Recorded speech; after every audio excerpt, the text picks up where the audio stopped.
Hello everyone, welcome to our presentation. I hope you guys are having a wonderful day. So for today's article summary, we're going to talk about the art of appeal in electronic commerce, specifically about understanding the impact of product and website quality on online purchases. In this group, there are Antoine, Colin, Farah, Kia, Lina, Rahman, and me, Nisa. Now we are going to the first part, introduction. So from the first part of the article, we found that the anonymity of online transactions might cause concerns about the risk involved in transacting with unknown e-retailers and the uncertainty associated with the product quality. Why? Because consumers generally do not possess perfect information prior to purchase. They can only indirectly assess the quality of products offered on the e-commerce website. And therefore, the purpose of this study is to address the following research questions. The first one, what qualities can be signaled by an e-commerce site to enhance its product and website appeal? And then how do product and website appeal affect consumers' purchase intentions? And how does trust influence the impact of product and website appeal on consumers' purchase intentions? Part 2. Theoretical background and literature review. In this part, there are three subparts. Let's begin with the signaling theory.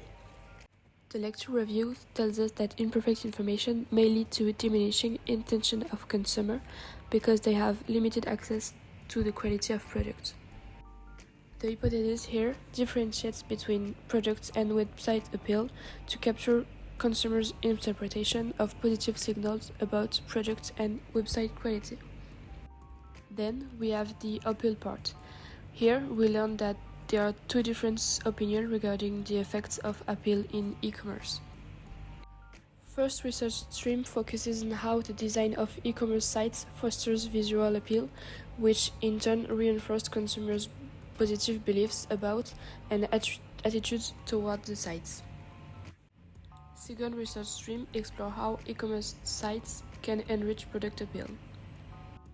The hypothesis here is that there is paucity of studies that have examined this concept in depth, much less investigate the impact of products and website appeal in tandem within the online transactional environment. And finally, we have the warranting theory from two different points of view. First, Chua and Banerjee, 2015, viewed that individuals are inclined to trust information cues that are more costly to fabricate. Second, Van der Eyde demonstrated that the credible cues are more effective in persuading consumers. The hypothesis here is to investigate the role of trust in influencing the impact of product and website appeal on consumers' purchase intentions.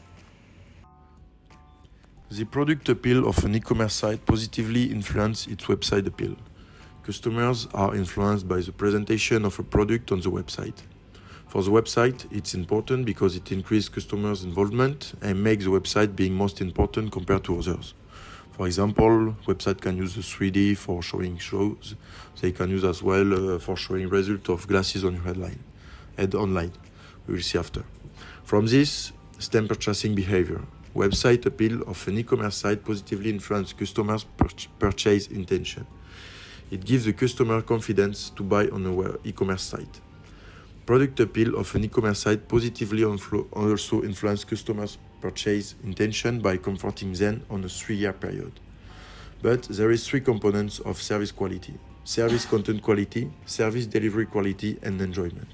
These three services positively influence e-commerce site appeal. Now, we will see antecedents of the product appeal with two essential components of decisional regret: diagnosticity and justifiability. Perceived diagnosticity of customers showing experience on an e-commerce site positively influence on product appeal. It can be interactive by visual control, manipulate product images, or functional controls. The second type of signal is the justifiability, which is based on a defensible basis, supported by convincing arguments or using a thoughtful, comprehensive decision process. We can read this in Red and Connolly in 2020. A justifiability decision increases the customer perception of a product appeal. All of this help customers to do not have difficult to make a decision. Trust in an e-commerce site positively influence customers on 3 points: purchase intention, the positive relation between website appeal and customers' purchase intention, and the positive relation between product appeal and customers' purchase intention. Now that we have defined both the problematic and the research objectives, it is time to develop the research plan, which we will use to define the parameters of the survey we will conduct. We use existing studies to guide our reasoning, but this research will mostly rely on primary data, which is data that is freshly gathered for the specific purpose of our study. So, in order to elicit consumers' belief and attitude in the context of e-commerce, we opt for survey research led by a questionnaire. The information we will be getting and gathering with this survey must be worth the time and the money invested and should be clear and precise. Here, all measurement items are reflective, so this is the case. The research is conducted by a marketing agency, and Table 1 summarizes all the measurement items employed in the present study, as well as the corresponding loadings gathered by the survey. Among the 423 responses, 130 responses were discarded due to either incomplete answers, leaving a final sample of 293 valid data points for further analysis. Part 5. Data analysis and result. So Table 2 summarizes the sample's descriptive statistic. The demographic distribution is comparable throughout the two investigations, as we could see in Table 2, showing that the sample was not affected by non-response bias. Next, move to the measurement model.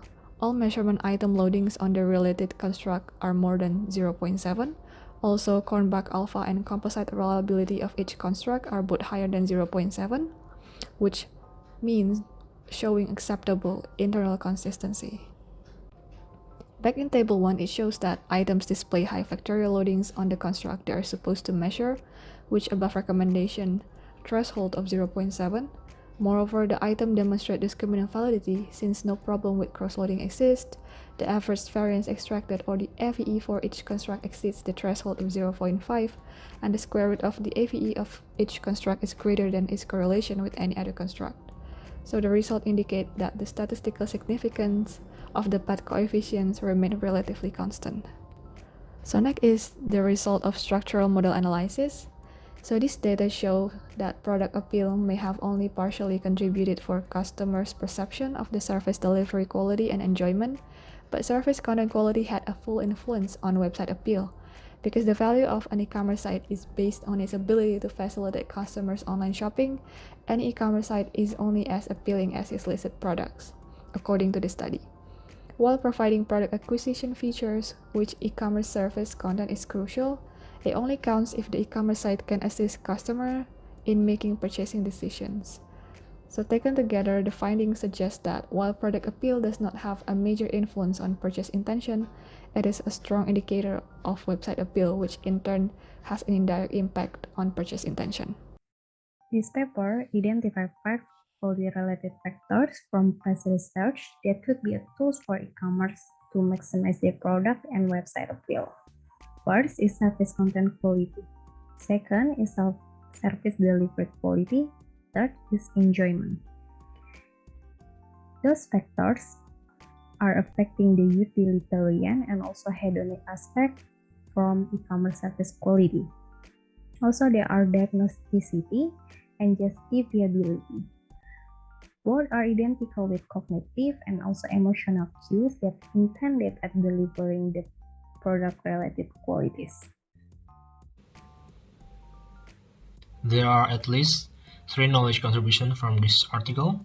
The first one is this article extending the signaling theory. So this article suggests to investigate both the effect of product and website appeal on online consumptions. This article also found that appeal of sites is not founded solely on the availability of functionalities to aid customer in product acquisitions, and this article also shows that product appeal doesn't drive purchase intentions. The second knowledge contributions is This article identifies 5 quality factors, which comprise of service content quality, service delivery quality, and enjoyment, which embodied utilitarian and hedonic aspect. And there's also diagnosticity and justifiability, which are synonymous with cognitive and emotional cues related with product quality. This research also provides insight to practitioners. There are at least 3 insights. The first one, if the website wants to bolster their website appeal, they could improve their product search, navigation guidance, and product recommendations that's focused on the consumer experience. The second one, the website can offer product-oriented functionalities, in example, virtual product presentations, to increase service content quality of the site itself.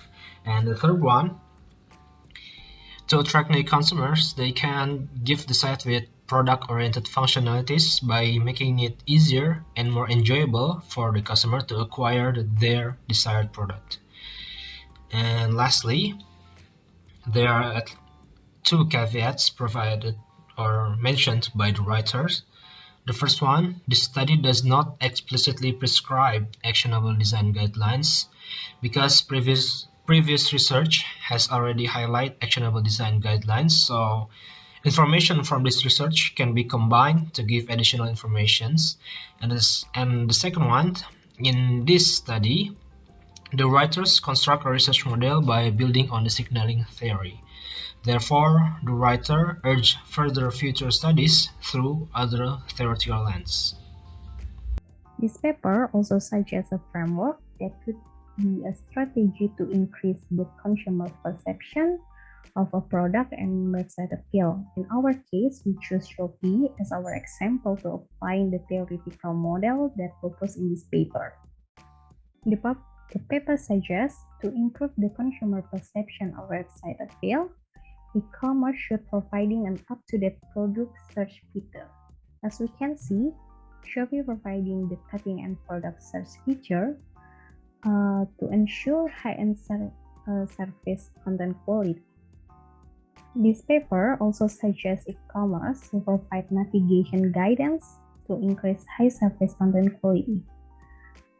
Well, Shopee also providing a help and service center features for customer to master this website. Third, e-commerce should elaborate on product recommendation to enhance the enjoyment. However, Shopee, as we can see, providing a segment called Just For You, which are contain several product recommendations. These tools could predict and also show the items that a user would like to purchase. Furthermore, because product appeal shapes the consumer assessment of service content quality from e-commerce sites, this paper implied that e-commerce should offer a product-oriented functionalities, for example, a virtual product presentation. In Shopee case, some are contain a feature that show a function or specification from items that sold through these sites. Some also providing the video in order to induce the product appeal. Well, both might be helpful to increasing the customer trust. That's all our presentation today. Thank you.